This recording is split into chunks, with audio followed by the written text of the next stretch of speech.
Hi guys! Gawa tayo again ng basbusa cake.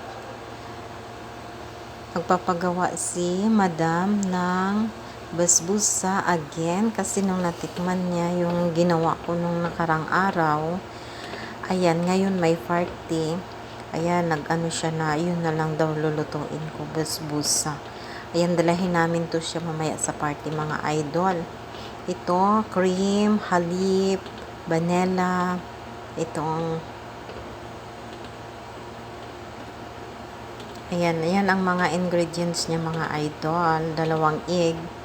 Kasi bakit 2 egg mga idol? Kasi ni times 2 ko siya mga idol kasi malaki-laki itong ginawa ko ngayon. Kasi para nga sa sa party. Ayan. I-mix ko muna. Ayan, i-mix ko din yung dry. Yung coconut dry. At saka yung powder na Nia powder. Ayan, ni-mix ko na siya.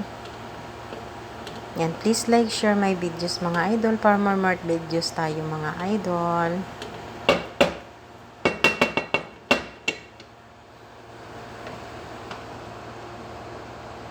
Ayan, naluto na siya mga idol. Ayan, lagyan na natin siya ng milk sa itaas. Pag nag-absorb na siya mga idol, saka na natin siya ayan ay hindi ko na siya i-slice mga idol doon na sa sa party. Sila na ang mag-slice niyan mga idol. Manda yung mainit-init padalahin doon sa party mga idol kasi para maano talaga na bagong luto. Hanggang dito na lang. Thank you so much and God bless. Babus!